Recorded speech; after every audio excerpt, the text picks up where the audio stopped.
I simulated Skull Island for 100 days. On this island, I've recreated many of the iconic landmarks that made up King Kong's home. But this is not the Skull Island. Gone are all the hyper-aggressive, oversized monsters that call Skull Island home. Instead, this island will now host an ecosystem of prehistoric animals that have previously long been extinct. Over the course of these 100 days, watch as life tries to find a way to survive on this anomaly of an island. But the question remains, who or what will survive Skull Island, or are they all doomed to die? Well, to find out, it's time to go back to day one.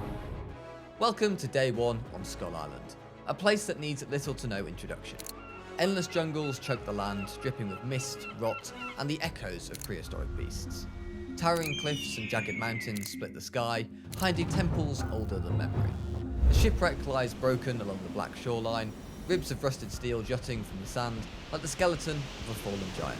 And the first species to be introduced to the ecosystem were a small herd of Apatosauruses, who looked impressive in size but were relatively small by sauropod standards. Also added were a larger herd of Lokiceratops, medium-sized ceratopsids who crowned an impressive display of horns on their ornately styled crests. Despite heralding from the extreme climates and habitats of many millions of years ago, the first arrivals seemed to adapt very quickly to their new home in the valley near the ocean. They started off by exploring along the riverbed before moving to the local cuisine, trees. Life was good for our prehistoric pioneers, wading through the deep water in their valley that was surrounded by the island's signature rocky cliffs. With the successful integration of these species, a new one found its way into the valley, the feathered Ornithomimus, who immediately began to dig into the local plant life. And it wasn't long before the first natural life on Skull Island was created, as an Apatosaurus nest was found in the valley, and soon two baby sauropods hatched into a bright green new world and immediately found their way to their parents, who bounced up and down in joy at their arrival. Not long after, the Apatosauruses welcomed even more of their young into the world, and the population had now more than doubled within hours. This young one here was given the name Sonic, and I'm sure that we can all appreciate that face while it was chewing on its food. While Sonic was grazing, two other infants were playing and chasing each other, one of whom was named Michelle. While all this fun was happening in the valley, something much darker was happening in the abandoned ruins.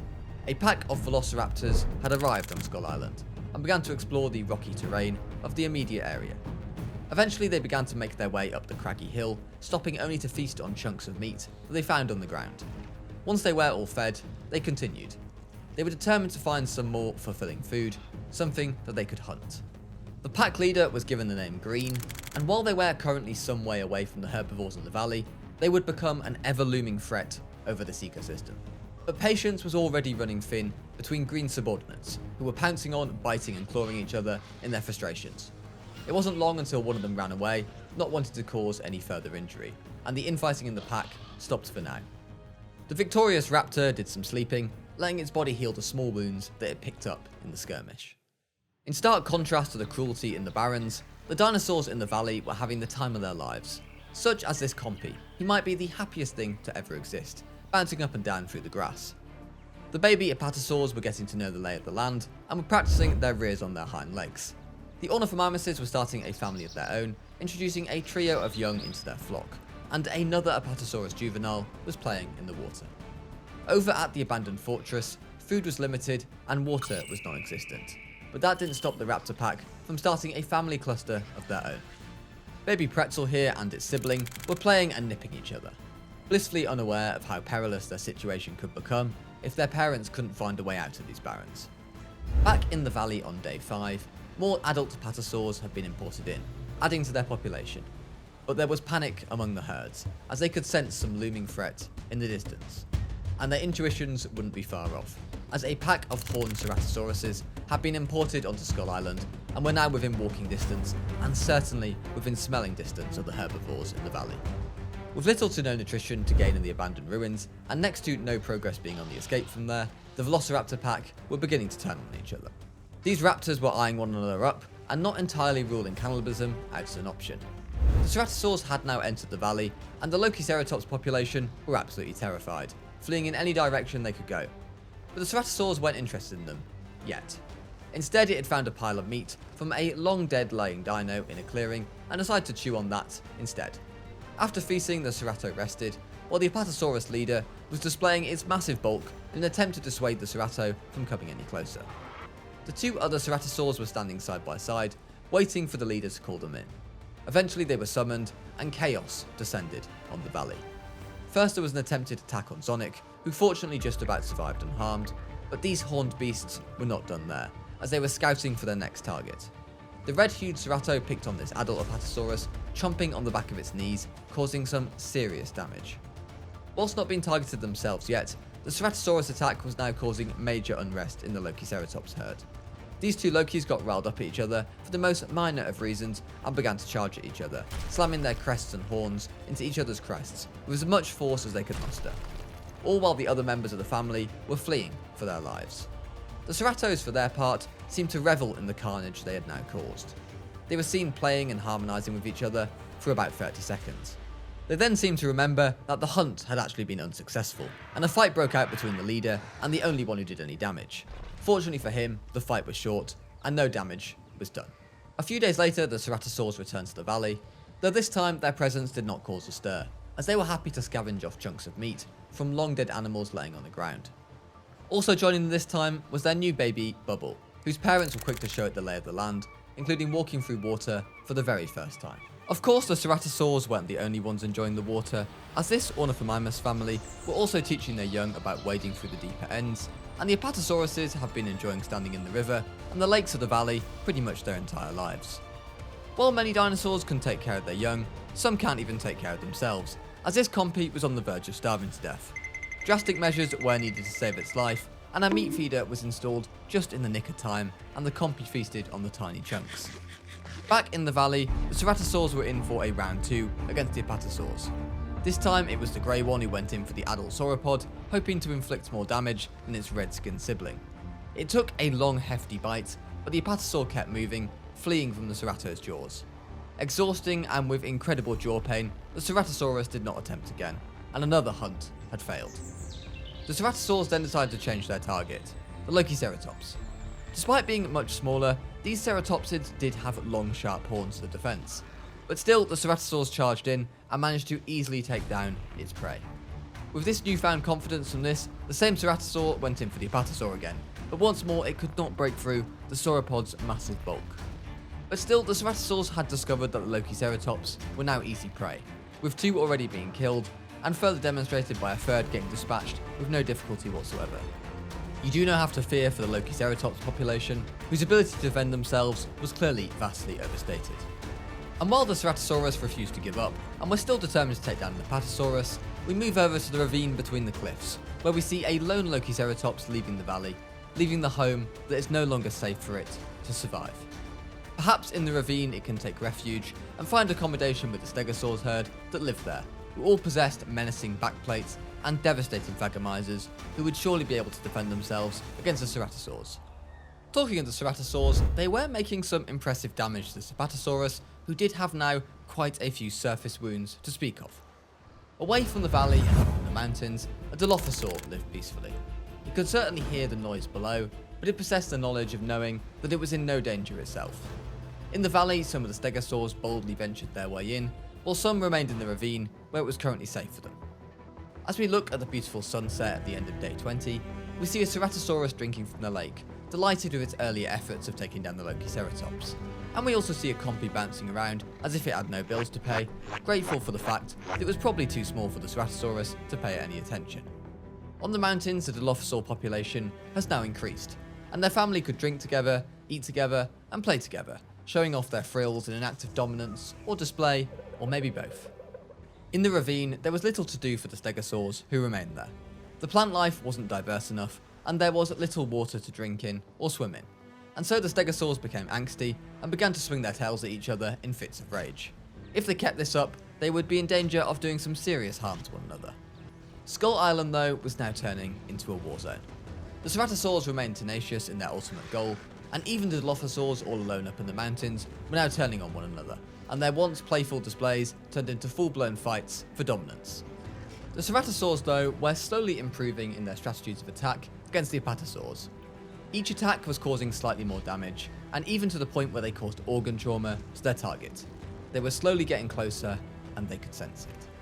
The Stegosaurs who had moved into the valley didn't find that life much more fulfilling than the ravine, so they once more set off for new pastures and began to hike up the mountains towards the Dilophosaurus territory. In much brighter news than the endless amount of pain and suffering that have been happening on Skull Island lately, Sonic the Apatosaurus had matured to full adulthood.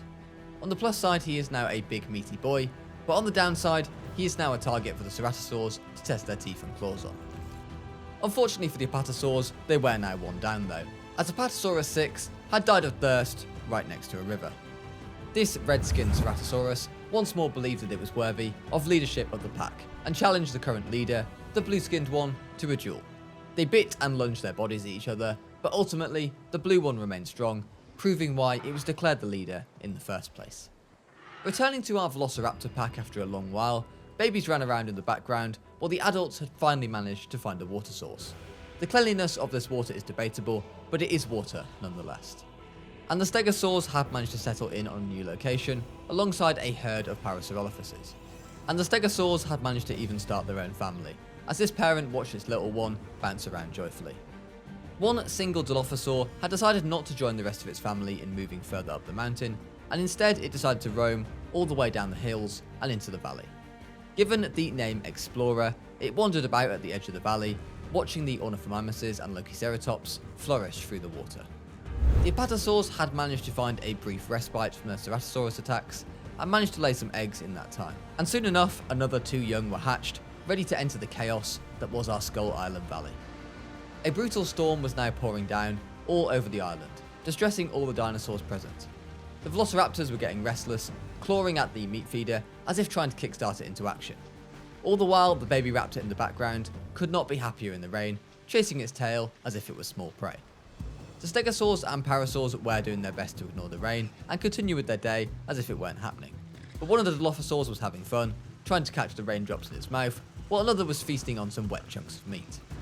In the abandoned ruins, Pretzel was looking a bit worse for wear, but was resting to slowly heal. Pretzel was deserving of a new title anyway, Pretzel the Great.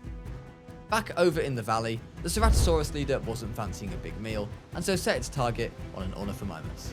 This feathered demon was quick, however, and quicker than the Cerato, but for some reason gave up and accepted its fate, giving the Ceratosaurus an easy snack. Whereas the red-skinned Ceratosaurus fancied killing something a little bit larger, a Lokiceratops. But this time, it did not feast.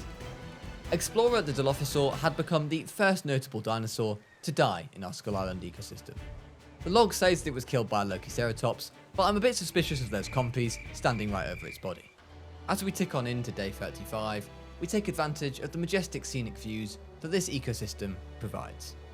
We start off by looking at our Apatosaurs, who were wandering along the river, before moving on to the Parasaur herd, frolicking around in their territory, even taking a chance to roll through the grass in the sun. The Stegosaurs were spending some valuable family time together, letting the young ones enjoy themselves on such a lovely day, and this compy demonstrated its athletic skill with that excellent jump into the meat feeder to grab a chunk of food for it to enjoy.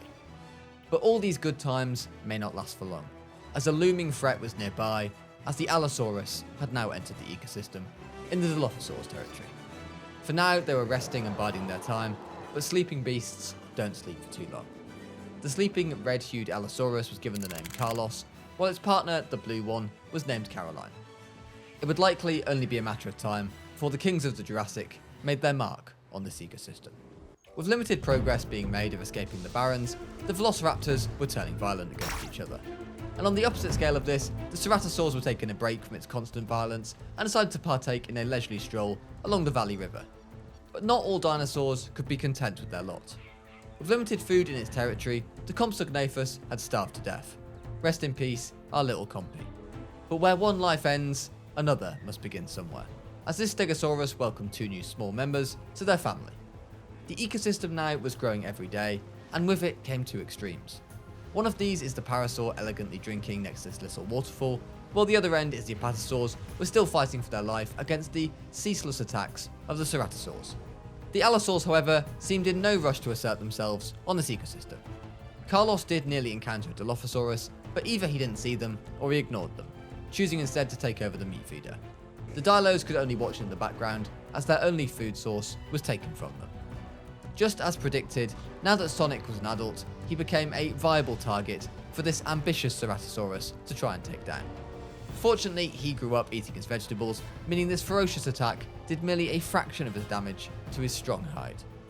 But soon, there wouldn't just be the Ceratosaurus or the Allosaurus for the herbivores to contend with, as there was rustling inside the big cave, and something very large was emerging into the daylight for the first time. But before the herbivores in the valley could even think about surviving against these new mysterious threats, they were doing a rather poor job of defending themselves against the foes that were already in their territory. And this Lokiceratops was then found itself losing in a battle against Scout the Dilophosaur, fleeing before things got critical for it.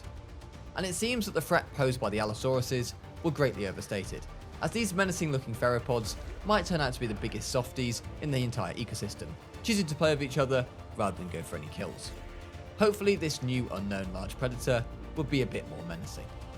There was another brawl between a Lokiceratops and a Dilophosaurus, but this Dilo was not as strong as Scout, and quickly found itself losing the fight. On day 40, the first airborne species arrived at Skull Island, the crested Tapejara, and they wasted no time in getting to work. They built a nest almost as soon as they had settled in on their territory, and within hours they had multiple babies to take care of. Talk about wasting no time and sparing no expense. Back in the Barrens, despite the limited food, water, or even progress of getting out of there, the Velociraptor pack was still growing in numbers. How they could afford to support so many members is beyond me at this point. The mysterious carnivores had finally left the shadows of the cave and the dense tree lines to reveal themselves. This is a Tyrannosaurus Rex, and there would surely be no doubt that they would be the true apexes of Skull Island.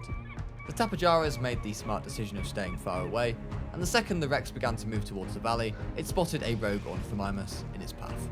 The larger beast easily took down the feathered ostrich, but it wouldn't be the Rex's most challenging kill, despite the fact that it was always nice to warm up before the main events. Sensing the imminent arrival of something much larger, one of the Ceratosaurs had left the valley and moved towards the Parasaur and Stegosaur territory at the other side of the ravine. The Stegosaurs were confident that they could defend themselves against the medium carnivores, but it could be devastating for the Parasaurs.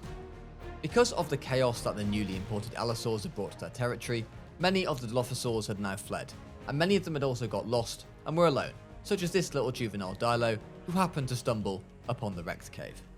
Fortunately for this little guy, the Rexes had long since abandoned their initial home, meaning that the Dilophosaur was safe and had exclusive access to the food and water that the cave supplied. The Ceratosaurus that invaded the Parasaur and Stegosaur territory got a little bit overconfident and flew too close to the sun. In the same way that the Lokiceratops didn't provide enough sport for them in the valley, this one wasn't satisfied with eating just Parasaurs, so it decided to try and take down a Stegosaurus. It learned the hard way that the Stegosaurs were not to be beaten by such a weak opponent. The victorious Stegosaurus, hero among the Parasaurs, was given the name Boris. But it was now time for the Tyrannosaurs and the Allosaurs to meet for the first time, and it immediately got bloody, as the orange-skinned Rex challenged Caroline to fight over the territory. Not giving up easily, Caroline did get the first bite in, and the two apex carnivores stared down at each other for a long time before Caroline struck again, this time charging up her attack pattern, choosing to distract the Rex with a bite to the snout, before charging down the Rex's neck, immediately ending the life of the much bulkier Tyrannosaurus Rex. Caroline was clearly not a girl to be messed with. This Tyrannosaur's life was short and not very effective, as it had only managed to take down a single Ornithomimus, and perhaps their reputation had been vastly overstated. While Caroline was distracted with the Rex, the scavenging Dilophosaurs took this scarce opportunity to feast on the meat feeder, wasting no time in getting their nutrition before Caroline realised what they were doing. At long last, the ever-increasing Velociraptor pack had managed to figure out how to escape their barren outpost. It had only taken them almost 50 days to do so, but following this, their heightened sense of smell, they would be able to find the nearest food sources, which turned out to be the Stegosaurus herd. There was immediate confusion among the herbivores as raptors ran between them, and while some distracted, others attacked, with multiple groups of raptors jumping and clinging on to the flesh and hide of the armoured herbivores, toppling them over several times. In the end, the raptors did decide to tactically retreat, as the long trek had drained their energy beforehand. No Stegosaurs were killed, but many of them were wounded or seriously injured, and the baby Stegosaurs were absolutely terrified. Instead, the raptors changed their target to a much more attainable one, a Parasaurolophus. Many raptors attacked and slashed at the Parasaur, who stood no chance, as the raptors managed to kill it after the second topple. Some of the raptors reaped the rewards of their bravery and teamwork, while 2 others still believe that they could still take down Boris the Stegosaur. They attacked in the same way as they did before, but Boris managed to easily toss them off, and the impact on the ground killed the Raptors. Play stupid games, win stupid prizes. And Boris took a well-deserved role in the grass to celebrate. While the other 2 Raptors were competing for the Darwinism trophy, the rest of the pack had managed to take down a second Parasaur, proving once more the importance of sticking together. With the Raptors' hunger being fulfilled, the fights were over for now, but the mere presence of the Raptors in their territory was definitely enough to agitate the Stegosaurs.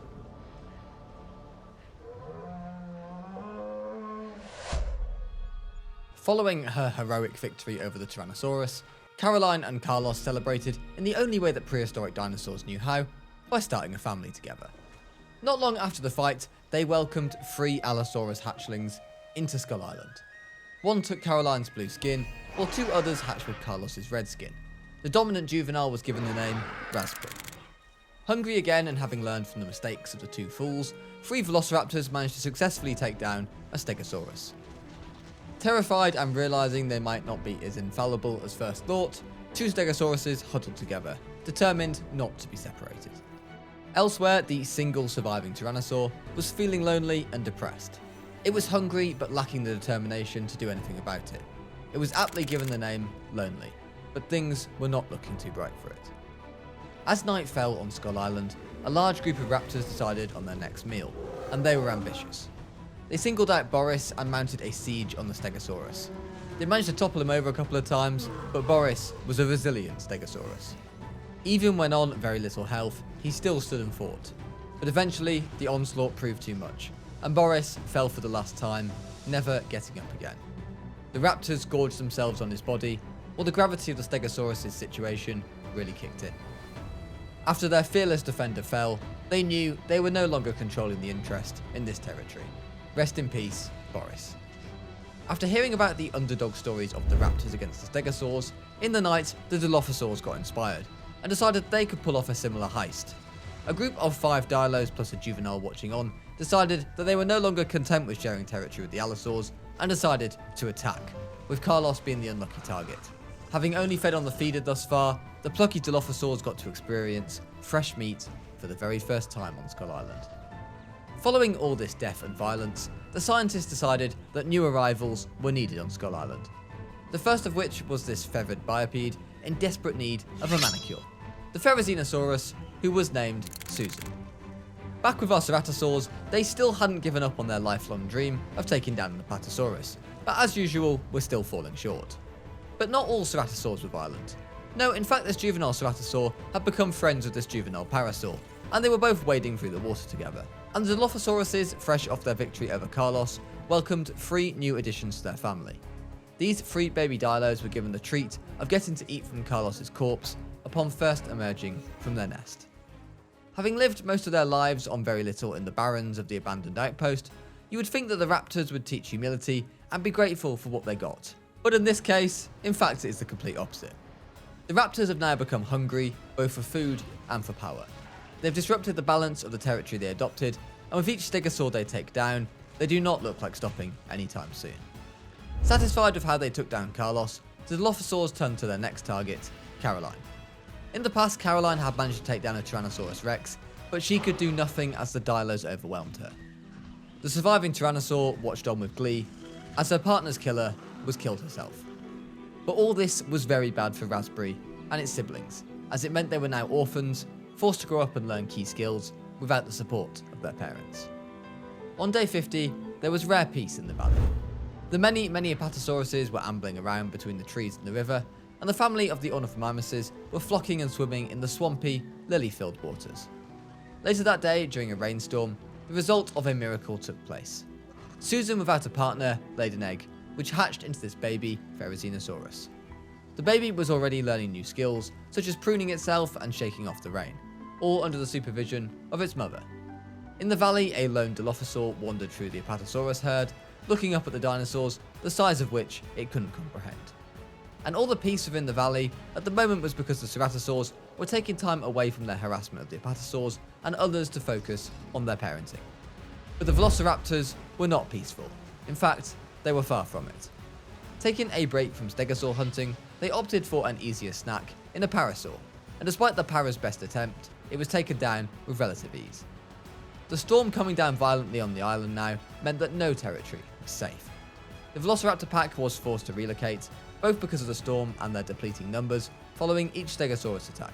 They happened to move into the Allosaurus territory, who, having had great success against the Allosaurs in the past, the two met and immediately began to brawl. The Raptor did do more damage to the Dilo, but the Dilo poisoned the Raptor, so overall, we'll call this fight a draw.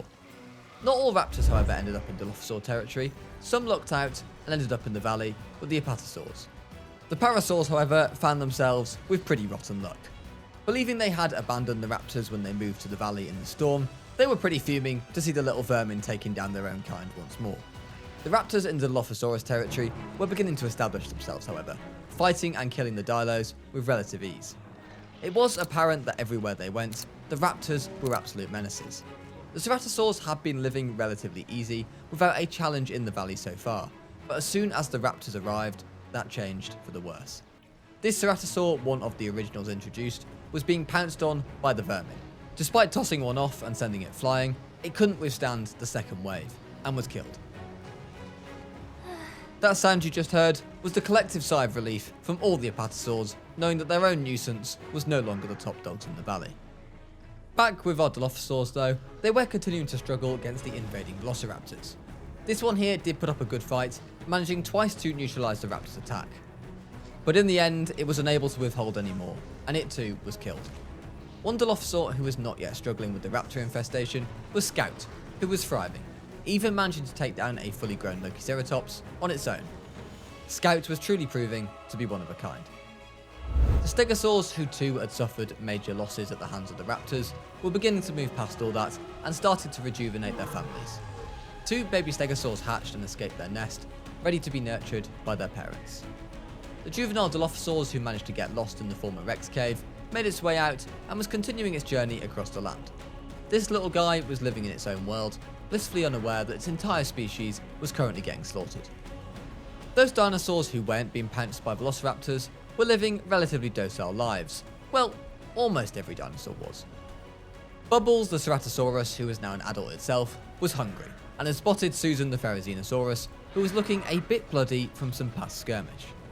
Bubbles saw an opening and engaged in a brawl. The problem for Bubbles was that Susan was so much stronger than first anticipated, and slashed it across the face a couple of times.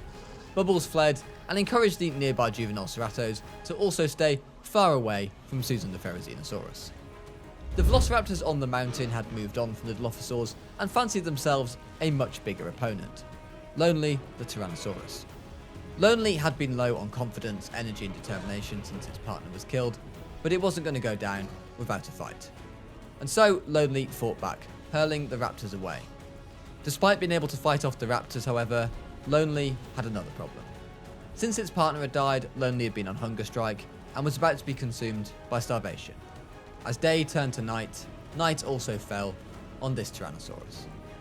With the complete failure of the Tyrannosaurs to do anything of significance on this ecosystem, a new spot opened up for another apex to arrive on Skull Island. The bulky, chunky, hungry Acocanthosaurus. These absolute units were named Peanut and Done, and they had one goal in mind: to conquer the entire island. Following the massacre at the mouths and claws of the Raptors, the Dilophosaurs were in desperate need of some additional reinforcements. These 3 baby Dilos may be a little too young yet to actively act revenge on the Raptors, but at this point, beggars can't be choosers. Raspberry and its siblings had now grown up into effective and confident killers, but were about to face their first test as adults, as Peanut and Done had entered their territory. Raspberry sparred against Done and did a fully forced head charge against the Acro. After rebounding against Done's massive bulk, Raspberry picked up a minor migraine and likely concussion. Upon realising it had only done a scratch against the larger carnivore, and seeing that Dome was still holding its ground, Raspberry decided to abandon the territory, calling its siblings to join in on the emigration. The Tapajaras were the latest creature to be targeted by the Raptors. This Tapajara had an advantage over the watching Raptor in the fact that it could fly and the Raptor couldn't reach it. The Raptor, however, would be patient and simply bide its time until the tape ran out of stamina. Peanut and Done wasted no time in having a child, Hound. But Hound quickly became traumatized for life as it was attacked by a rogue velociraptor before it could even take its first bite of meat. Fortunately, Hound managed to escape, running all the way back to its parents in the distance. Talk about irresponsible parenting right there. Peanut did try to take some action in scaring the raptor away, but the effort was minimal, and its child was already scarred for life.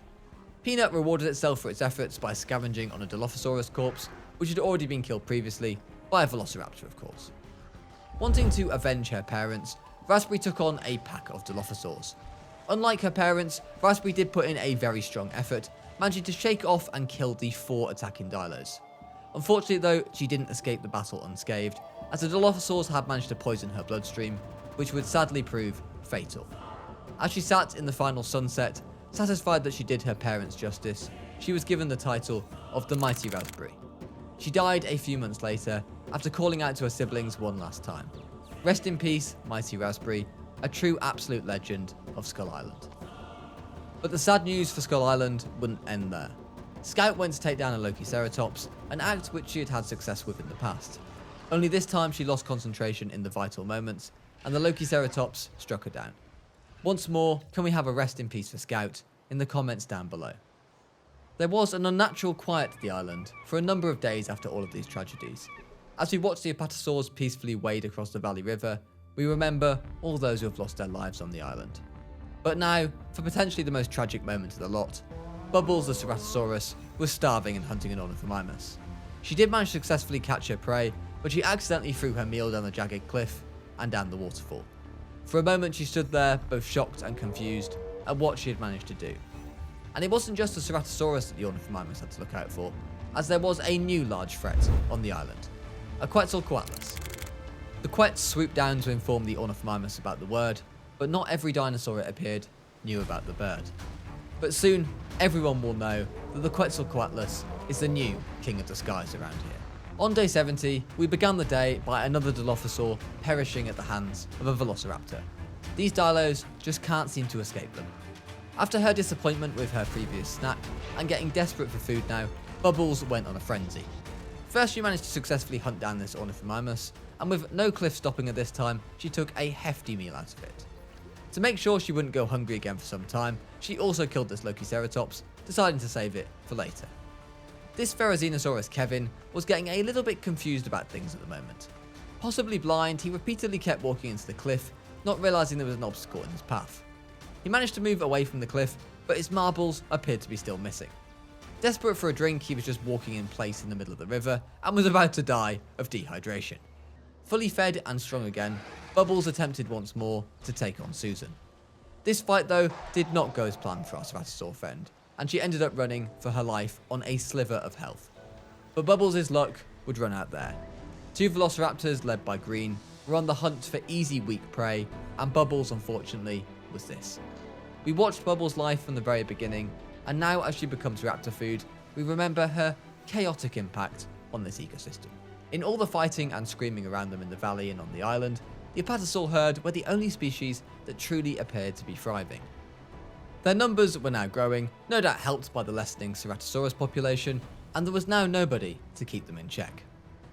Yet another Dilophosaurus was killed by a Velociraptor, and to make things worse for the Dilos and for everything else on the island, 5 more Velociraptor eggs were found in a nearby nest. At this point, the Dilophosaur territory on the mountain was now all but claimed by the raptors. But the Velociraptors weren't the only dinosaur having babies. A young Therizinosaur emerged from a nest near the Valley River. Shy and hesitant to leave the shade to join his mother, this juvenile was given the name Larry. Let's hope that Larry can buck up some courage soon. On day 80 came the day that every living being on the island was fearing, apart from the raptors. The 5 Velociraptor eggs hatched, and each juvenile emerged unharmed and perfectly healthy. They might seem cute now, but if they are given the right nutrition and support, these will grow up to be ravaging beasts in this ecosystem. But not if the Acrocanthosaurus had anything to say about it.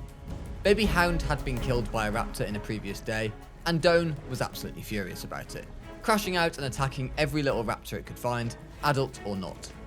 Killing and eating this newborn raptor brought it little joy, and Doan continued to prowl for its next target. Later that night, a powerful, devastating storm fell on Skull Island, with strong gushing winds and never-ending rainfall. Lightning struck down in the trees, and a forest fire began. The fire continued to burn through the once lush greenland, and by the time it stopped, many of the prominent forests and habitat for the dinosaurs were left to look like a barren of ruins. The Velociraptor territory was one of many that burned to a crisp. If the other dinosaurs can't best them, then it's up to nature to stop them. When all seemed empty in the wastelands, one species managed not only to survive, but to thrive.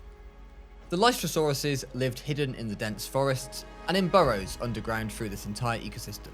But now, with the trees gone and the predators relocated, they were allowed to surface and claim what's left as their home, even feeling comfortable enough to lay eggs to add to their numbers.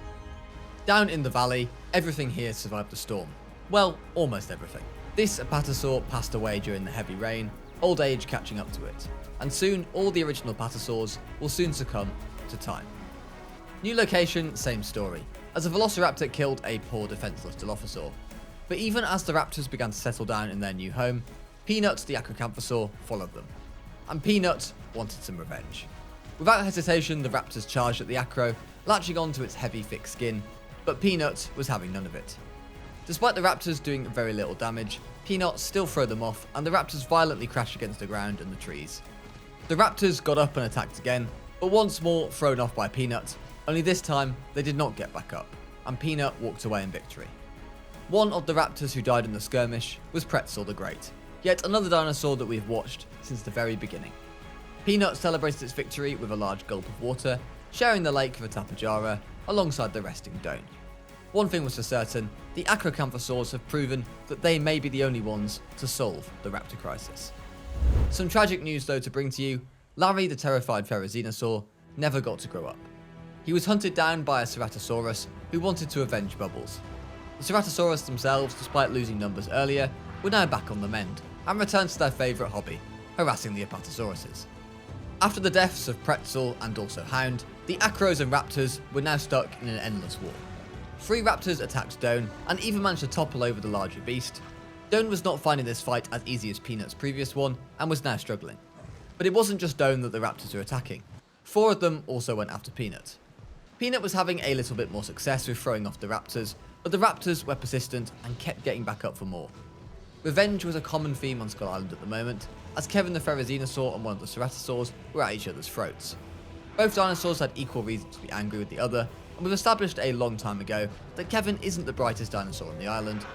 So despite Kevin's greater size and machete-like claws, he decided to use neither of them, allowing the Ceratosaur to bully him until eventually getting killed and his body falling down into the river. Kevin was certainly one of the dimmest dinosaurs of all time. The raptors were still determined to get one over on the Acrocanthosaurs and attacked again. Peanut managed to flee, but Doan was not so lucky. Weak and exhausted, Doan could not fight back this time and fell, becoming the first major victim to the raptors. Peanut managed to escape and fled, about 5 yards before collapsing in urgent need of a rest. Thankfully for it, the raptors didn't bother him while he rested and healed, choosing instead to feast and drink themselves. Peanut watched from afar, rage in its eyes, but knowing that there was little it could do now about it. In more positive and less violent news, the Lystrosaurus eggs had hatched in their cave, and slowly emerged many rodent-sized baby Lystrosaurs. Once they were out in the open, they immediately got to bouncing around and playing in the mud. The leader of the children was named Crumb, who sat down and rested as if he were the true king of the ecosystem. If anything were to happen to Crumb, I will burn down the entire island myself.